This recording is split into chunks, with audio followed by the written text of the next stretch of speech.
이번에 알기로는 방송 장비가 교체되는 걸로 알고 있는데 좀 이렇게 포토샵으로 제 얼굴이 좀 작게 나올 수 있는 그런 기술이 좀 적용됐으면 좋겠습니다.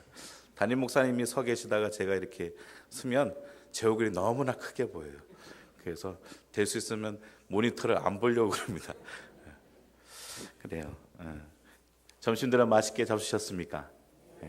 오늘 성찬식을 통하여 어떤 주님의 은혜를 다시 한번 우리가 되새기는 그런 시간을 가져보았습니다. 우리 그 은혜 헛되이 하지 않는 저와 여러분 되기를 소망합니다.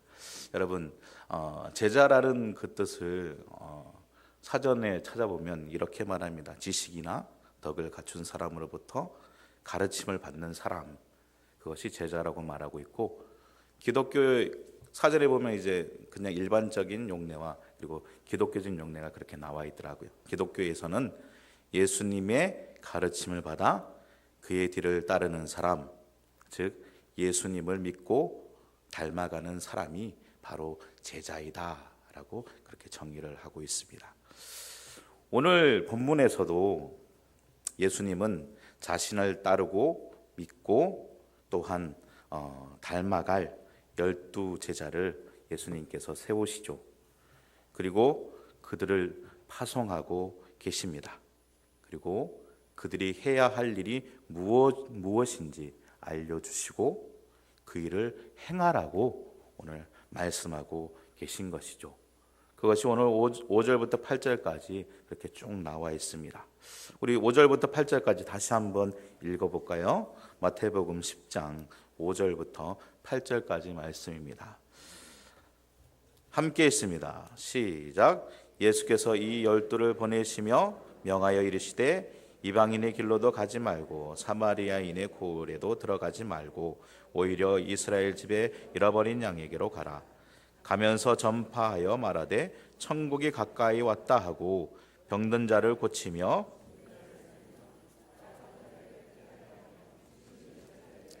너희가 거저 받았으니 거저 주라. 아멘. 오늘 이 일을 제자들에게 하라고 그렇게 명령하고 계신 것이죠.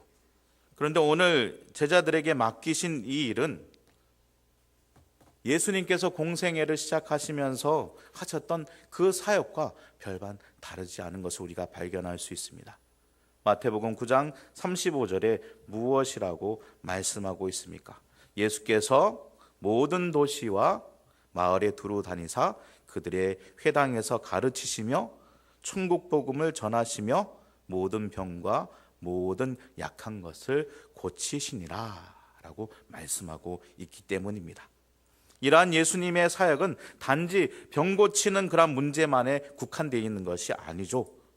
우리가 도무지 해결할 수 없는 그러한 죄의 문제, 죄로 인해서 죽고 영원한 형벌 가운데 있는 우리를 불쌍히 여기시고 구원하시고 복 주시는 일을 대표하는 것입니다. 이 일 때문에 예수 그리스도께서는 이 땅에 오신 것이죠. 요한복음 3장 16절부터 17절에 그래서 이렇게 말씀하십니다. 하나님이 세상을 이처럼 사랑하사 독생자를 주셨으니 이는 그를 믿는 자마다 멸망하지 않고 영생을 얻게 하려 하심이라. 하나님이 그 아들을 세상에 보내신 것은 세상을 심판하려 하심이 아니요 그로 말미암아 세상이 구원을 받게 하려 하심이라. 아멘. 그런데 오늘 본문에서 예수 그리스도께서 행하신 그 일을 오늘 그 예수님의 제자인 12제자에게 맡기시고 계신 것입니다. 그 이유는 목자 없는 양과 같은 무리를 불쌍히 여기시고 민망히 여기시고 저들을 고치시며 귀신을 쫓아내는 은혜와 구원의 복을 주시는 그 일을 더욱더 풍성하게 이루시기 위해 그의 제자들에게 그 일을 맡기시며 오늘 보내고 계신 것입니다. 오늘 우리가 예수 그리스도를 믿고 그분을 닮기를 원하는 신자라면, 그의 제자라면, 내가 오늘 예수 그리스도를 믿는 자라면 저와 여러분이 가져야 할 그러한 인식이 무엇일까요? 그것은 예수님께서 오늘 제자들을 보내신 것과 같이 오늘 내가 그 보냄에 자리에 서 있다는 것입니다. 예수님께서 그 제자를 오늘 보내시는 것 같이 연장선상에서 나를 주님께서 보내셨다는 그러한 인식이, 그러한 책임적인 인식이 분명히 우리 가운데 분명히 있어야 된다는 거예요. 그 인식이 있는 사람이 바로 내가 예수 그리스도를 믿는 사람이고 신자고, 내가 오늘날 이 땅 가운데에서 예수 그리스도의 제자인 것입니다. 오늘 본문 내용이 단지 12제자에게서 끝나는 것이 아닙니다. 오늘 예수 그리스도를 믿는 저와 여러분에게 계속되고 연장선상에 있다는 책임적 인식이 우리에게 분명히 있어야 하는 것입니다. 예수 믿는 신자요, 예수님의 제자인 저와 여러분, 우리를 통해 이 사회와 이 시대가 구원과 복을 받게 된다는 사실을 인식하고 깨닫고 있어야 되는 것입니다. 이것이 신자된 책임인 동시에 어떤 것과도 비교할 수 없는, 바꿀 수 없는 그러한 특권임을 오늘 본문을 통해서 저와 여러분은 깨닫고 알아야 하는 것입니다. 그렇습니다. 하나님께서 그의 아들 예수님을 이 땅에 보내셔서 그 일을 행하셨듯이 예수님을 믿는 신자와 제자들인 우리가 있는 곳에서 예수님께서 베푸셨던 모든 은혜와 복들이 행사되는 것입니다. 예수를 믿고 닮은 신자와 제자들이 존재하는 것만으로도 그 존재와 그 삶과 그 행사에 하나님의 은혜와 복이 베풀어지도록 우리를 부르셨다는 사실을 우리는 분명히 인식하고 있어야 되는 것입니다. 세상 사람들은 자신들만 잘 먹고 잘 살고 나만 형통하면 된다고 그렇게 생각합니다. 그러나 신자와 제자인 저와 여러분들은 나 하나만을 위해서 하나님께서 나를 부르셨다, 그러한 생각을 가지시면 안 됩니다. 나 하나만을 위해서 부르신 걸 아님을 우리는 깨달아야 하는 것이죠. 창세기 12장 1절부터 3절을 우리 한번 찾아보십시다. 창세기 12장 1절부터 3절까지 내용입니다. 우리가 잘 알고 있는 내용이죠. 하나님께서 아브라함을 택하시고 부르시는 그러한 내용입니다. 창세기 12장 1절부터 3절까지 함께 있습니다. 시작. 여호와께서 아브라함에게 이르시되 너는 너의 고향과 친척과 아버지의 집을 떠나 내가 네게 보여줄 땅으로 가라. 내가 너로 큰 민족을 이루고 내게 복을 주어 내 이름을 창대하게 하리니 너는 복이 될지라. 너를 축복하는 자에게는 내가 복을 내리고 너를 저주하는 자에게는 내가 저주하리니 땅의 모든 족속이 너로 말미암아 복을 얻을 것이라 하신지라. 뭐라고요? 땅의 모든 족속이 누구를 통하여 복을 받는다고요? 아브라함을 통해서 복을 받는다. 우리가 바로 그러한 존재로 주님께서 불러주셨다는 것입니다. 오늘 이 말씀이 아브라함을 부르신 이유인 것입니다. 아브라함만 복되게 하고 위인 삼으려고 훌륭한 사람이다 라고 우리들에게 보여주기 위해서 부르신 것이 아니라는 것입니다. 아브라함을 통하여 하나님이 복 주시는 분이심을 사람들에게 알게 하고 모든 사람이 그 복을 얻게 하려 하신 것입니다. 아브라함의 생애와 그의 존재가 하나님께 쓰임받도록 오늘 그를 부르고 계신 것입니다. 아브라함이 존재함으로 그를 만나는 모든 사람이 아브라함과 함께 하시는 하나님을 알게 되고 만나고, 아브라함을 통하여 하나님이 우리에게 무엇을 주시기를 원하시며 무엇을 하려 하시는가를 사람들에게 알리시기 원함인 것이었습니다. 이와 마찬가지로 오늘 예수를 믿는 자의 복이 무엇입니까? 그 특권이 무엇입니까? 그 차별이 무엇입니까? 예수를 믿는 자의 책임이 무엇이냐면 바로 이것입니다. 내가 예수 그리스도를 믿는 자, 예수 그리스도의 제자로 존재함으로 세상 사람들이 하나님의 은혜와 찾아오심과 하나님을 알게 되는 일이 일어난다는 것입니다.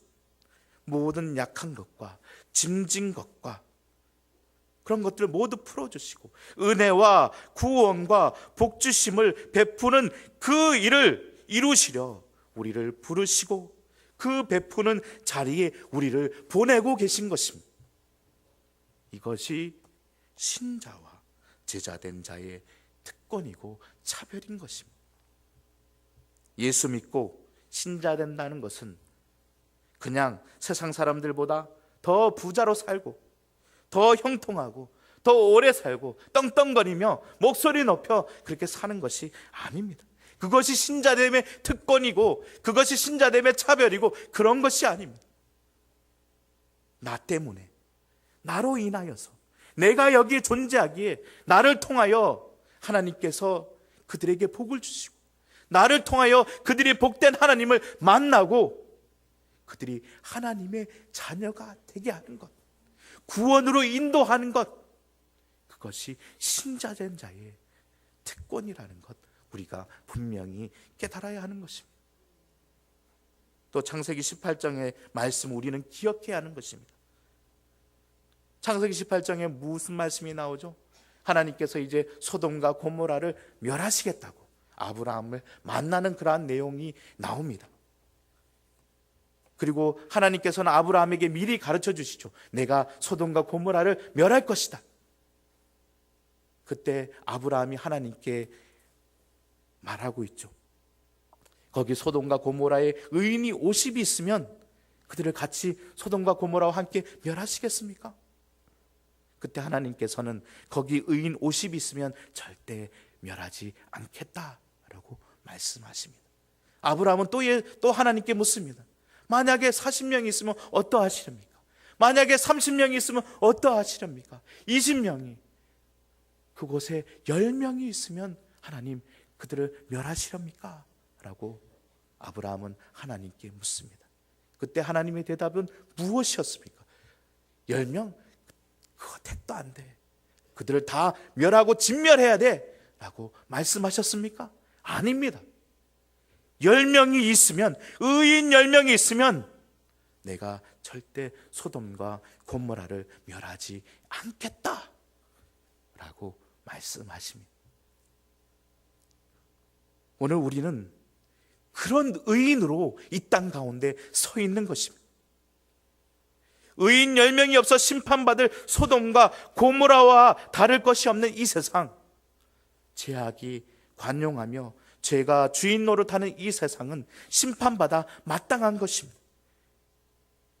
의가 무엇인지, 진리가 무엇인지, 무엇이 인간의 마땅한 삶의 모습인지 모르며 살아가는 이 세상, 자기를 위하여 이웃을 해하고 자기의 욕심을 위해 범죄를 감각 없이 행하는 이 세상, 소돔과 고모라와 같은 이 세상, 심판받아 멸망받아 망해야 마땅합니다. 그러나 예수 그리스도의 제자인 저와 여러분이 있음으로 인해서 하나님은 이 땅의 심판을 보류하십니다. 진노를 유보하시는 것입니다. 제자인 저와 여러분 때문에 심판과 진노를 유보하시고 우리를 통하여 천국의 복음인 예수 그리스도를 증거하게 하십니다. 죄를 고치십니다. 회개시키십니다. 용서하시고 구원하시기로 그분께서는 작정하신 것입니다. 우리가 있음으로 그렇게 되는 것입니다. 오늘 예수 그리스도의 제자인 바로 저와 여러분에게 우리가 살고 있는 이 세상에 베풀어 주실 그 하나님의 은혜와 긍휼과 구원의 복을 우리들에게 맡겨주시고 있는 것입니다. 그것을 여러분들 믿으십니까?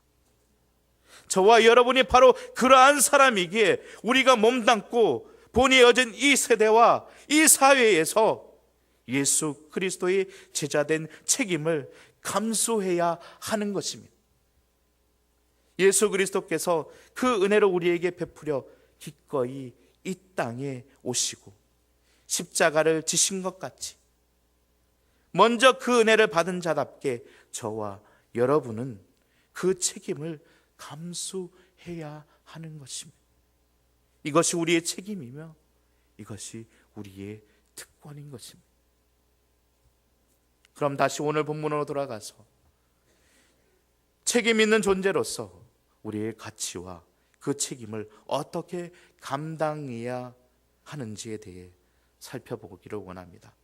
우리 8절을 한번 살펴봅니다. 8절 함께 있습니다. 시작. 병든 자를 고치시며 죽은 자를 살리시며 나병한 자를 깨끗게 하시며 귀신을 쫓아내되 너희가 거저 받았으니 거저 주라.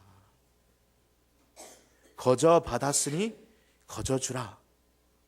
이 말이 무슨 말씀이십니까? 나의 것으로 나누어 주는 것이 아니다라는 것이죠. 받은 것으로 나누어 주는 것입니다. 내 것이 아니라는 것이죠. 부탁받은 것입니다. 나의 것으로 나누어 주는 것이 아니라 그 일을 부탁하신 분이 있고 그 일을 원하시는 분이 있다는 것입니다. 그 일을 시키시는 분이 분명히 계시다는 것입니다. 신자와 제자들은 책임을 감당하기 위해 꼭 있어야, 잊지 말아야 할 것은 하나님이 그 아들을 이 땅에 보내신 것 같이 그로 말미암아 우리가 구원과 영생을 얻은 것 같이 하나님께서 불쌍한 모든 영혼들을 찾아가시고 용서하시고 구원하시며 복주시기를 기뻐하시는 그 일을 바로 저와 여러분에게 부탁하고 계시다는 것입니다. 사랑하는 이들이여, 그 짐을 지십시오. 이 권리와 특권을 저와 여러분은 절대로 놓쳐서는 안 되는 것입니다. 하나님이 나를 구원하셨다. 나를 하나님의 자녀로 예수의 제자로 부르셨다. 나를 세상에 보내셨다. 그 이유가 무엇입니까? 왜 보내셨습니까? 바로 나에게서 복이 그치지 않게 하려 보내신 것입니다.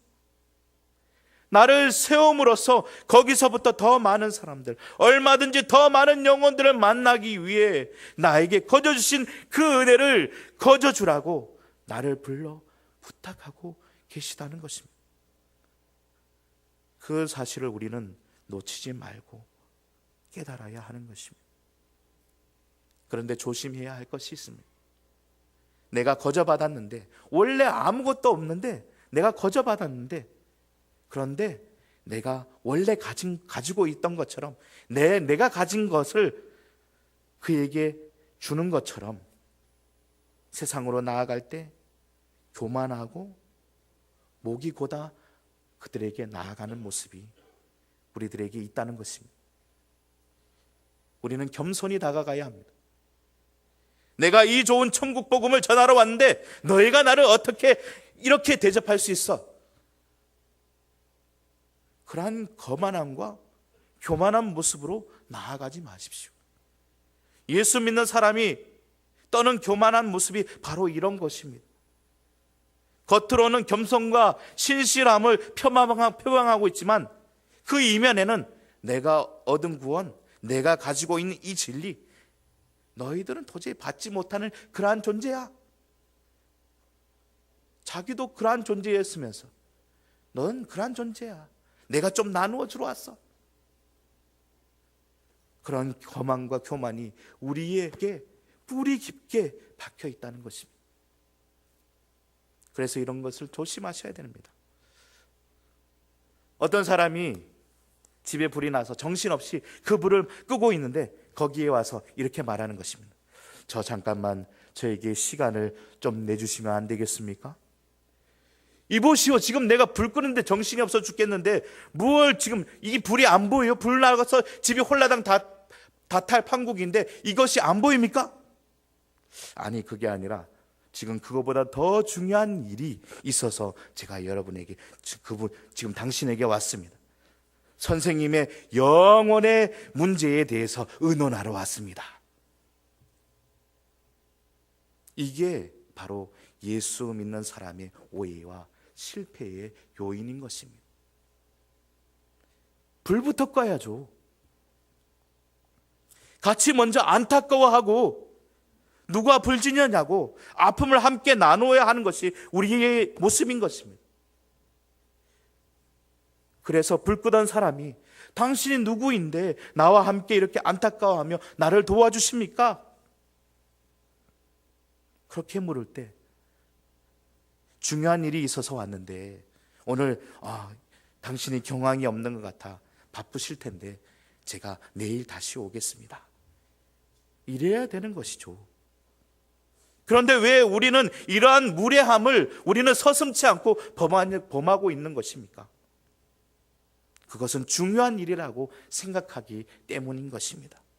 그러나 그것이 그렇게 중요하다면, 너무나도 중요하다면 우리는 더욱더 조심해야 하는 것입니다. 내가 중요한 것을 전하러 왔으니 무례를 범해도 된다는 그러한 식이 되어서는 안 되는 것입니다. 너희는 도무지 받지 못할 것을 내가 전하러 왔으니 무례해도 된다는 그러한 거만과 교만이 우리에게 있어서는 안 되는 것입니다. 내가 거저받은 것 거저주러 주님의 부탁받은 자로 겸손히 그들에게 다가가야 하는 것입니다. 이런 모습은 하나님의 은혜를 베풀고, 거만한 모습, 그러한 교만한 모습은 하나님의 은혜를 베푸시고 인간의 형상을 입으시고 긍휼과 자비로 우리를 찾아오셨다는 그 말을 모르는 것입니다. 이해하지 못하는 것이죠.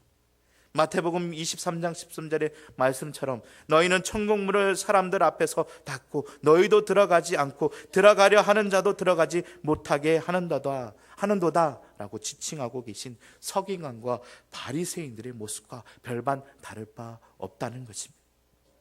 십자가를 기꺼이 지신 예수님의 그 은혜를, 예수님이 베푸신 그 은혜를 우리는 제대로 이해하고 있지 못하는 것입니다. 그분이 자신이 제물이 되기 위해 이 땅에 오신 그 사실을 제대로 이해하지 못하는 것이죠. 그분께서 우리를 위해서 더 낮아지시고 우리의 편을 들어주시고 우리의 모든 아픔과 모든 고통을 체휼하셨다는 그 사실을 제대로 이해하지 못하고 있다는 그러한 말인 것입니다. 신자와 제자된 존재인 우리의 모습은 십자가 어린 양으로 오신 예수 그리스도의 모든 자세와 그의 모든 성품과 그의 모든 모습들을 놓치지 않고 그의 성품과 모습으로 형성되어야 하는 것입니다. 어떻게요? 더욱 겸손히 거저받은 은혜와 복을 거저주는 우리가 되어야 하는 것입니다. 자기 것을 주는 것처럼 그렇게 해서는 안 되는 것입니다. 예수 믿는 신자, 예수님의 제자는 그 존재와 같이 그 책임을 감당하려면 거저 받은 것으로 자기의 의로 삼고 자기의 자랑이 되고 목에 힘주고 목소리 높이는 사람이 되어서는 안 되는 것입니다. 이런 모습은 예수님을 믿는 것이 무엇인지 모른다는 것입니다. 자기가 가진 것으로 하는 것이 아님을 우리는 깨달아야 합니다. 우리가 신자로 예수 그리스도의 제자로 가면 갈수록 우리의 신앙이 점점 성장하면 성장할수록 우리의 신앙이 더욱더 고급화되어 가면 갈수록 더욱 철저히 섬기는 자로 낮아져야 하는 것입니다. 더 섬기는 자, 더 믿진 자, 더 부탁받은 종의 모습으로 우리는 더욱더 살아가야 하는 것입니다.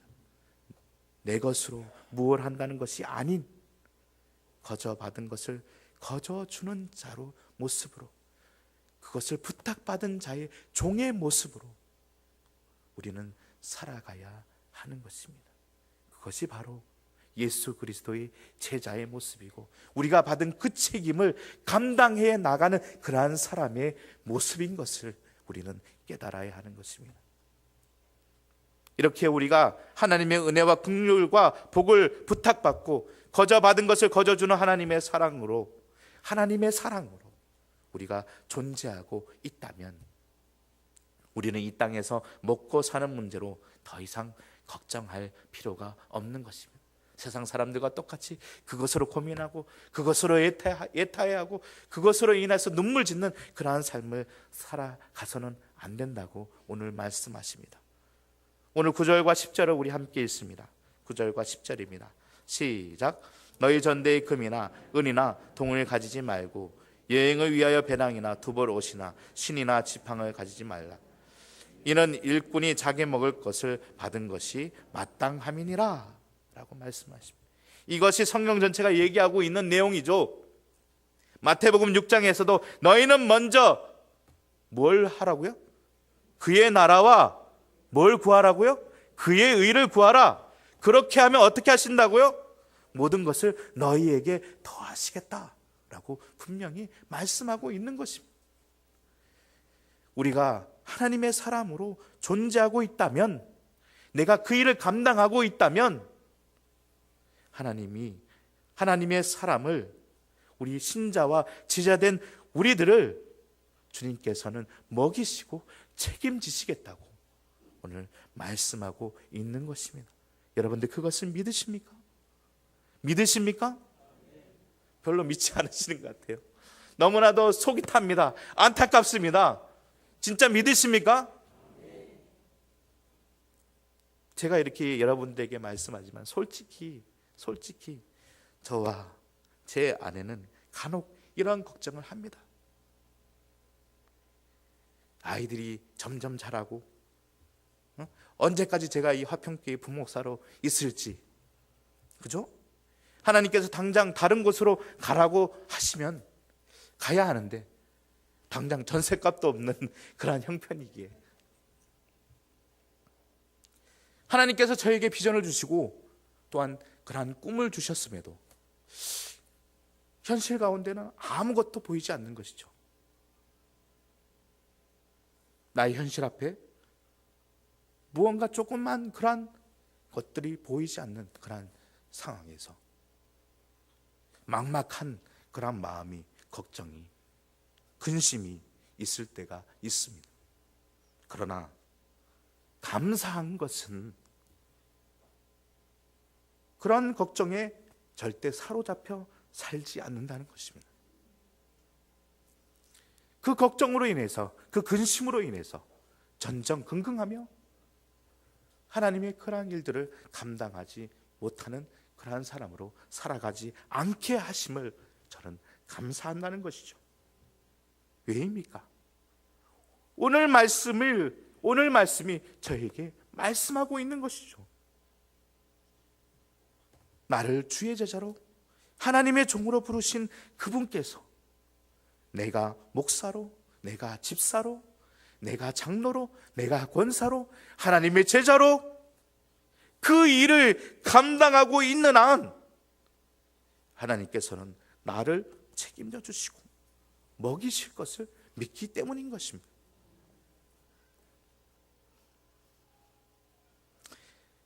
하나님께서는 예수 그리스도를 믿음으로 자신의 존재를, 그 가치를 인식하고 이 나라와 사회에 복을 베풀고 은혜를 풍성히 하는 제자로 이 세상 가운데 한 명의 의인으로 저와 여러분이 서 있을 때 하나님은 우리를 통하여 이 나라와 이 세상에 은혜와 복을 내리실 것입니다.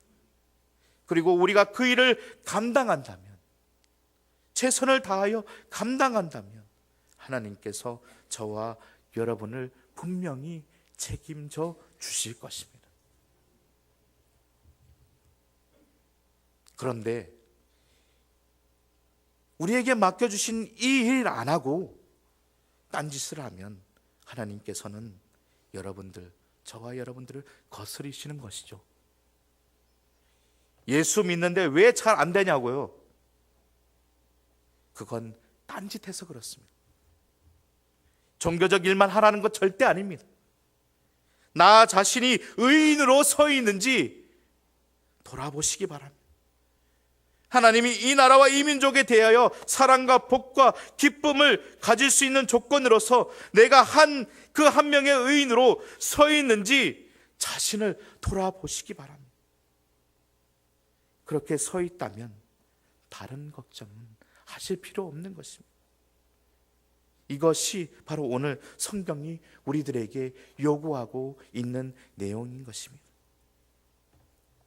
우리 말씀을 더 깊이 살펴보면 오늘 하나님께서 책임져 주시는 우리의 임무가 얼마나 중요한지 오늘 본문을 통해서 더욱더 분명하게 하십니다. 우리 14절과 15절을 함께 읽습니다. 14절과 15절입니다. 시작. 누구든지 너희를 영접하지도 아니하고 너희 말을 듣지도 아니하거든 그 집이나 성에서 나가 너희 발에 먼지를 떨어버리라. 내가 진실로 너희에게 이르노니 심판날에 소돔과 고모라 땅이 그 성보다 견디기 쉬우리라. 아멘. 하나님은 우리들을 그냥 1차적인 증인으로만 세우고 있지 않습니다. 하나님은 우리에게 모든 것을 맡기셨습니다. 예수 그리스도께서 인류를 구원하시기 위한 유일한 방법으로 하나님의 아들로 이 땅에 오셨습니다. 예수님이 있고 그 다음에 누가 있고 그런 것이 아니죠. 오직 예수입니다. 예수님이 아니면 다음이란 것은 다른 것은 없는 것입니다. 그런 것처럼 우리를 세상에 파송하여 구원과 복의 통로로 보내신 것이 우리가 마지막이라는 것입니다. 마지노선이라는 것입니다. 우리가, 저와 여러분이, 신자인 제자들이 구원의 통로의 마지노선이라는 것입니다. 우리가 거절하면 더 이상 제2, 제3의 기회가 없는 것입니다. 우리가 거절하고 우리가 감당하지 않는다면 거기서 끝난다는 것입니다. 하나님이 인간을 향하신 하나님의 은혜와 용서와 기다림이 그 기회가 우리가 다라는 것입니다. 우리가 사는 이 시대와 우리가 몸담은 사회에서 저와 여러분이 하나님의 베푸신 은혜와 긍휼의 모든 것이라는 것입니다. 우리가 이 책임을 깨닫지 못하고 우리가 제대로 감당하지 못한다면 성경적인 그런 표현으로 그 사람의 핏값을 너희에게 묻겠다는 그러한 식인 것입니다. 매일 전도하라는 얘기 아닙니다. 가슴과 등에 앞에는 불신지옥, 뒤에는 예수천당 그러한 글자 붙이고 여기나 광장에서 외치라는 말 아닙니다. 매일 회사에 나가 성경 펴놓고 기도한다고 이 일을 다 감당하는 것이 아닙니다. 하나님의 사람으로 존재하십시오. 여러분의 삶에 맡겨진 모든 일에 대하여 하나님을 섬기는 사람으로 사십시오. 의롭고 거룩하고 진실하게 하나님의 은혜를 구하며 그 기뻐하심을 소원하는 사람, 신자로 예수 그리스도의 제자로 여러분의 인생을 사십시오. 이제 여러분이 하나님의 자녀로 예수를 믿는 신자로 그 제자로 존재하며 산다는 그 가치를 여러분이 이제 아시겠습니까? 여러분의 이 책임의 고급함을, 그 놀라움을 여러분들이 아시겠습니까? 이것 외에 더 무엇을 저희들이 구할 수 있겠습니까? 여러분이 매면 하늘에서도 매이고 여러분이 풀면 하늘에서도 풀리는 것입니다. 성도라, 하나님의 자녀라, 예수 그리스도의 제자라, 그러한 하나님께서 주신 신분과 그 가치를 저와 여러분이 깨닫기를 바랍니다. 여러분 하나가 있으므로 그 사회와 시대를 하나님이 은혜와 긍휼로 만나주시는 것입니다. 여러분 하나가 그 역할을 못하면 그 사회와 그 민족을 하나님은 외면할 수밖에 없는 것입니다. 저와 여러분 부디 이 소중하고 고귀하고 그 고급한 존재 가치를 인식하는 저와 여러분 되기를 바랍니다. 그것을 인식하고 나의 중심에 깊이 새겨서 시작되는 이 한 주간에 하나님의 자녀로, 예수 그리스도의 제자로 그 존재의 책임을 다하며 감사와 충성과 승리가 넘치는 저와 여러분의 삶 되기를 간절히 바랍니다. 기도하십니다. 사랑의 하나님, 감사합니다. 우리를 사랑하시며 우리를 통해 일하시며 우리를 복의 통로로 세우신 것을 말씀을 통하여 확인하게 하시니 감사를 드립니다. 우리를 축복하시는 자에게 축복하시고 복 주시고 우리를 저주하는 자에게 저주하실 것을 이제 믿습니다. 그러므로 이제 우리의 존재의 책임, 하나님의 자녀, 주님의 제자라 일컬음 받는 그 일을 감당할 믿음을 우리에게 허락하여 주십시오. 우리가 살아 숨쉬고 존재하는 모든 곳에서 우리가 누구인지 이 세상이 알게 되는 하나님의 자녀로서의 승리가 있게 하여 주십시오. 그래야 우리를 보내시고 부르시고 보내신 그 하나님께서 우리를 통하여 더 많은 열매를 맺으시고 하나님의 뜻을 이루시며 하나님이 택하신 모든 영혼들을 우리와 같이 하나님의 복된 자녀로 부르시는 그 일들을 우리의 눈으로 목도하게 되는 복이 우리 가운데 있기를 간절히 소망하오니 주님께서 도우시고 역사하여 주십시오. 오늘로부터 시작하여서 이 한 주간의 삶을, 아니 우리의 평생의 삶을 그러한 복된 삶으로 살아가는 우리 모두가 되게 하여 주시옵소서. 예수님의 이름으로 기도합니다. 아멘.